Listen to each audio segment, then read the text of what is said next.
Good morning, students. Today we have discussed about we are going to the criticism of theory of Auguste Comte, contributed by Auguste Comte, session number 17. August ಕೋಮ್ಟ್ರವರ ಸಾಧನೆಗಳ ಒಂದು ಕಿರು ವಿಮರ್ಶನ ನೋಡೋದಾದರೆ ಏನನ್ನು ನೋಡ್ಬೋದು criticism ಅಂತಂದು ಹೇಳಿದರೆ, August ಕೋಮ್ಟ್ರವರು ಹಲವು ವಿಚಾರಗಳನ್ನು, ಕಲ್ಪನೆಗಳನ್ನು, ಚಿಂತನೆಗಳನ್ನು ಉಗ್ರ ಟೀಕೆಗೆ ಒಳಗಾಗಿರ್ತಕ್ಕಂಥವ್ರು ಏನಾಗಿದೆ, ಕೋಮ್ಟ್ರವರ ಬೆಳವಣಿಗೆ ನೀಡಿದ ಕೊಡುಗೆ ಅಪಾರ, ಸಮಾಜಶಾಸ್ತ್ರಕ್ಕೆ ಬೇರೇನು ಕೊಡುಗೆ ನೀಡಿಲ್ಲ ಎನ್ನುವ ಒಂದು ಟೀಕೆ ಕೂಡ ಏನಾಗಿದೆ ಅಂತಿಲ್ಲದೆ ಇದೆ. ಆದರೂ ಅವರು ಮಾಡಿರ್ತಕ್ಕಂಥ ಸಾಧನೆಗಳಲ್ಲಿ ನೋಡೋದಾದರೆ, ಹೊಸದಾಗಿ ಅನುಭವಿಸುತ್ತಿದ್ದಂಥ ಸಾಮಾಜಿಕ ವಿಜ್ಞಾನಕ್ಕೆ, ಸಮಾಜಶಾಸ್ತ್ರಕ್ಕೆ ಒಂದು ಹೆಸರಿಟ್ಟಂಥವ್ರು ನೋಡಿ. ಒಂದು ಕ್ರಿಟಿಸಿಸಮಲ್ಲಿ ನಾವು ನೋಡೋದಾದರೆ, ಸುಭದ್ರವಾದ ತಳಪಾಯ ಹಾಕಿದಂಥ ಸಾಧನೆ ಆಗಸ್ಟ್ ಕೋಮ್ಟ್ರವರಿಗೆ ಸಲ್ಲುತ್ತದೆ ಅಂತಂದೇಳಿ. ಆಗಸ್ಟ್ ಕೋಮ್ಟ್ರವ್ರಿಗೆ ಇದೆಲ್ಲ ಸಲ್ಲುತ್ತೆ. ಯಾಕೆಂತೇಳಿದರೆ ಪಾಸಿಟಿವಿಸಮ್ ಫಾದರ್ ಅಂತ ಹೇಳಿ, ಅಥವಾ ಫಾದರ್ ಆಫ್ ಸೋಷಿಯಾಲಜಿ ಅಂತಂದೇಳಿ, ಅಥವಾ ಸೋಷಿಯಾಲಜಿ ಶಬ್ದವನ್ನು ಒಂದು ಟರ್ಮನ್ನು ತಂದಂಥವ್ರು, ಒಂದು ಸಮಾಜ ವಿಜ್ಞಾನವನ್ನು ಹುಟ್ಟು ಹಾಕಿ ಬೆಳೆಸಿದಂಥವ್ರು ಅಂತಂದೇಳಿ ಹೇಳ್ಬೋದು.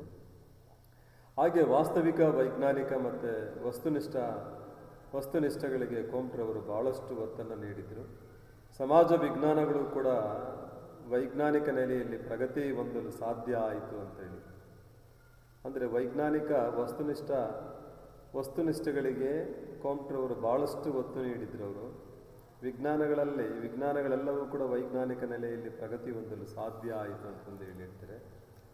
ಹಾಗೆಯೇ ಬೌದ್ಧಿಕ ವಿಕಾಸ ಮತ್ತು ಪ್ರಗತಿ ಇವುಗಳ ನಡುವೆ ನೇರವಾದ ಸಂಬಂಧದ ಬಗ್ಗೆ ಭಾಳಷ್ಟು ಚರ್ಚೆಗಳನ್ನು ಅವ್ರು ಮಾಡ್ತಾರೆ.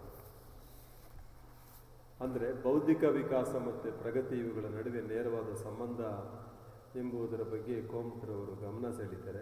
ಈ 3 ಹಂತಗಳ ಸೂತ್ರ ಏನಿದೆ, ಇದು ಲಾ ಆಫ್ 3 ಸ್ಟೇಜಸ್ ಅಂತಕ್ಕಂಥದ್ದು ಏನಿದೆ, ಇವುಗಳಲ್ಲಿ ಇದರಿಂದ ಒಂದು ಕಾಲ್ಪನಿಕತೆ, ಮೂಢನಂಬಿಕೆ ಜಾಗಗಳಲ್ಲಿ ವೈಚಾರಿಕತೆ ಮತ್ತು ವೈಜ್ಞಾನಿಕ ಅಂಶಗಳ ಒಂದು ಪ್ರತಿಸ್ಥಾಪನೆಗಳು ಇವರು ಮಾಡಲಿಕ್ಕೆ ಸಾಧ್ಯ ಆಗುತ್ತೆ ಅಂತಕ್ಕಂಥದ್ದನ್ನು ಪ್ರೂವ್ ಮಾಡ್ತಾರೆ ಇದೆಲ್ಲ. ಹಾಗೆ ನೋಡೋದ್ರಲ್ಲಿ ಆತನ ವಿಜ್ಞಾನಗಳ ವರ್ಗೀಕರಣ ಅಪರಿಪಕ್ವವಾದದ್ದು ಆದರೂ ಕೂಡ ಸಮಾಜಶಾಸ್ತ್ರದ ತನಗಿಂತಲೂ ಮೊದಲು ಸ್ಥಾಪನೆಗೊಂಡಂಥ ವಿಜ್ಞಾನಗಳ ಸಾಧನೆಗಳಲ್ಲಿ ಭಾಳಷ್ಟು ಅವಲಂಬಿಸಿದೆ ಅಂತಕ್ಕಂಥದ್ದು ಲಕ್ಷ್ಯ ಹರಿಸದಂತೆ ಇದು ಯಾವುದೇ ವಿಜ್ಞಾನಕ್ಕೂ ಅನ್ವಯವಾಗುವಂಥದ್ದಲ್ಲ. ಕೋಮ್ಟ್ ಬರಹದಲ್ಲಿ ವಿಚಾರಗಳಲ್ಲಿ ಪ್ರವಾಹವೇ ಹರಿಯುವುದು ಅಂತೇಳಿ, ಅಂದರೆ ಅಷ್ಟು ಕಟ್ಗದಂಥ ಒಂದು ಬರಹ ಅಲ್ಲಿ. ಹೀಗೆ ಸಮಾಜಶಾಸ್ತ್ರದ ವ್ಯಾಪ್ತಿ ಮತ್ತು ವಿಧಾನಗಳ ಬಗ್ಗೆ ಹಲವಾರು ಪ್ರಸ್ತಾವನೆಗಳು ಮುಂದಿರಿಸ್ತಾರೆ. ವಿಕಾಸವಾದದ ಪ್ರಭಾವ ವಾಸಿಸ್ತಾ ಬಂದಂತೆ ಕೆಲವರು ಮಾರ್ಪಾಟುಗಳಾಗ್ತವೆ ಅಂತಕ್ಕಂಥ ಅಂಶಗಳು ಕೂಡ ನೋಡ್ತೀವಿ.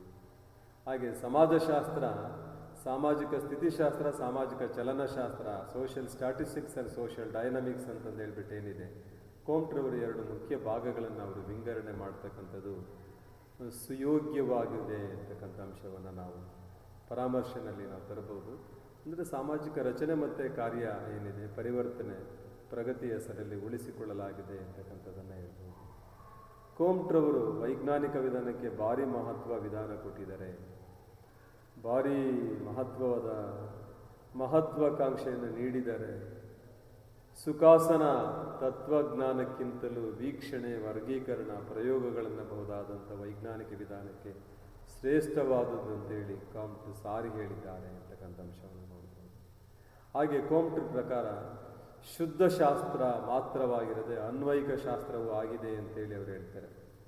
ಹಾಗೆ ಸಮಾಜಶಾಸ್ತ್ರ ಒಂದು ಸಾಮಾಜಿಕ ಸುಧಾರಣೆಯ ಸಾಧನವಾಗಬೇಕೆಂಬ ಆತ ಒತ್ತಿ ಹೇಳ್ತಾನೆ. ಸಮಾಜಶಾಸ್ತ್ರ ಒಂದು ಸಾಮಾಜಿಕ ಸುಧಾರಣೆ ಆಗಬೇಕು ಸಮಾಜಶಾಸ್ತ್ರದಿಂದ ಅಂತಂದೇಳಿ ಒತ್ತಿ ಹೇಳ್ತಾನೆ. ಇದರಿಂದ ಸಮಾಜಶಾಸ್ತ್ರದ ಅನ್ವಯಿಕ ಕ್ಷೇತ್ರಗಳೇನಿದೆ, ಅಪ್ಲೈಡ್ ಫೀಲ್ಡ್ಸ್ ಅಧ್ಯಯನಕ್ಕೆ ಹೆಚ್ಚಿನ ಮಹತ್ವ ಬಂದಿದೆ ಅಂತ ಹೇಳ್ಬೋದು. ಹಾಗೆ ಕೋಮ್ಟ್ ಒಂದು ನೈತಿಕತೆ ಅಮಲಿಗೆ ಒಳಗಾದಂಥವ್ರು, ಟೀಕೆ ಅಂದರೆ ಅಮಲಿಗೊಳಗಾದವನೆಂತಲೂ ಮತ್ತು ನಾವು ಟೀಕಿಸಬಹುದಾದ ಸಮಾಜದಲ್ಲಿ ನೈತಿಕ ಪಾತ್ರವು ಬಹಳ ಪ್ರಮುಖವಾದದ್ದು, ಯಾರೂ ಅಲ್ಲಗಳೆಯಲಾರರು. ಆತ ಹೆಚ್ಚು ಒತ್ತು ಕೊಟ್ಟು ಹೇಳಿದ್ದು ನೈತಿಕ ಪ್ರಗತಿಗೆ ಮತ್ತು ಪರಹಿತ ನಿಷ್ಠೆ ಅಂತಕ್ಕಂಥದ್ದು, ಪರಹಿತ ನಿಷ್ಠೆ ವಿಚಾರಗಳ ಮುಂದೆ ಅರ್ನಾಲ್ಡ್ ವೈನ್ಬಿ ಸಾರೋಕಿನ್ರವರು ಬಹಳಷ್ಟು ಪ್ರೇರಣೆ ಸ್ಫೂರ್ತಿ ನೀಡ್ತಾರೆ ಅಂತೇಳಿ ಅವರು ಹೇಳ್ತಾರೆ. ಹೀಗೆ ಸಾಕಷ್ಟು ವಿವರಣಾತ್ಮಕ ಕಾರ್ಯವನ್ನು ಮಾಡಿದಂಥ ಕೋಮ್ಟ್ ತಾತ್ವಿಕ ಸಮಾಜಶಾಸ್ತ್ರದ ಬೆಳವಣಿಗೆಗೆ ಕಾರಣನಾದ ಅಂತ ಹೇಳ್ಬೋದು. ಆಮೇಲೆ ಇವ್ರ ಬಗ್ಗೆ ಅನೇಕ ಟೀಕೆಗಳು ಕೂಡ ಇದ್ದಾವೆ, ಇಲ್ಲ ಅಂತಿಲ್ಲ.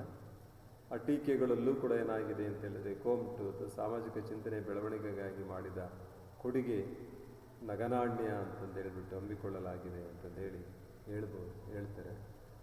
ಆಮೇಲೆ ಪಾಸಿಟಿವಿಸಮ್ ಅಥವಾ ವೈಜ್ಞಾನಿಕ ಜನಕನಂತಂದೇಳಿ ಕರೆಸಿಕೊಂಡಿದ್ದವರು ವೈಜ್ಞಾನಿಕ ವಾದಕ್ಕೆ ತಾನೇ ಬದ್ಧನಾಗಲಿಲ್ಲ ಅಂತ ಇನ್ನೊಂದು ವಾದ ಇದೆ. ಆತ ಕೊನೆಗೆ ಬದ್ಧನಾಗಲಿಲ್ಲ ಅಂತಂದೇಳಿ.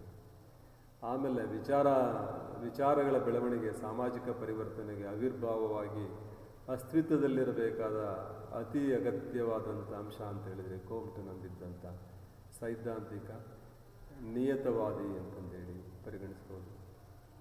ಹೀಗೆ ತತ್ವಗಳು, ಅವಲೋಕನ, ನಿರ್ಣಯಗಳು ಮುಂದಿಟ್ಟುಕೊಂಡು ಒಂದ ಮೇಲೊಂದು ಅಪೇಕ್ಷಣೀಯವಾದಂಥ ರೀತಿಯಲ್ಲಿ ತತ್ವಗಳ ಸ್ಥಾನಕ್ಕೆ ಏರಿಬಿಡ್ತಾನೆ. ಇದೆಲ್ಲ ಅವರು ಟೀಕೆಗೆ ಸಾಕಷ್ಟು, ಇನ್ನೂ ಕೆಲವೆಲ್ಲ ಬೇಕಾದಷ್ಟು ಇದ್ದಾವೆ, ಅವುಗಳೆಲ್ಲವನ್ನು ನೋಡ್ತಾನೆ. ಇವತ್ತಿನ ಇದು ಸೆಷನ್ಗೆ ಕ್ರಿಟಿಸಿಸಮ್ಗೆ ಸಂಬಂಧಪಟ್ಟಂತೆ ನಾವು ನೋಡ್ತಾ ಬರ್ಬೋದು. ಹಾಗೆಯೇ ಅವುಗಳಿಗೆ ತಕ್ಕಂತೆ ನಾವೇನಿದ್ದೀವಿ ಅವುಗಳನ್ನು ನೋಡ್ತಾನೆ ಇವತ್ತಿನ ಸೆಷನ್ ಬಂದಿದೆ. ಇವತ್ತಿನ ಸೆಷನ್ ಹೀಗೆ ಮುಗಿಸ್ತಾನೆ.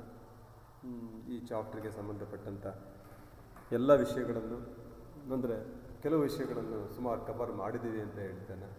ಈ ಸೆಷನನ್ನು ಇವತ್ತಿಲ್ಲಿ ಮುಗಿಸ್ತಾ ಇದ್ದೀವಿ. ಏನಾದರೂ ಡೌಟ್ಸ್ ಇದ್ದರೆ ತಾವು ಮೇಲ್ ಅಥವಾ ವಾಟ್ಸಪ್ ಗ್ರೂಪ್ ಮೂಲಕವಾಗಿನ ಪ್ರಶ್ನೆಗಳನ್ನು ಕೇಳಿ ಅದಕ್ಕೆ ಸರಿಯಾದ ಉತ್ತರಗಳನ್ನು ನೀವು ಕಂಡುಕೊಳ್ಳಿ ಅಂತಂದು ಹೇಳ್ತಾನೆ ಮುಗಿಸ್ತಾ ಇದ್ದೀನಿ. Thank you one and all.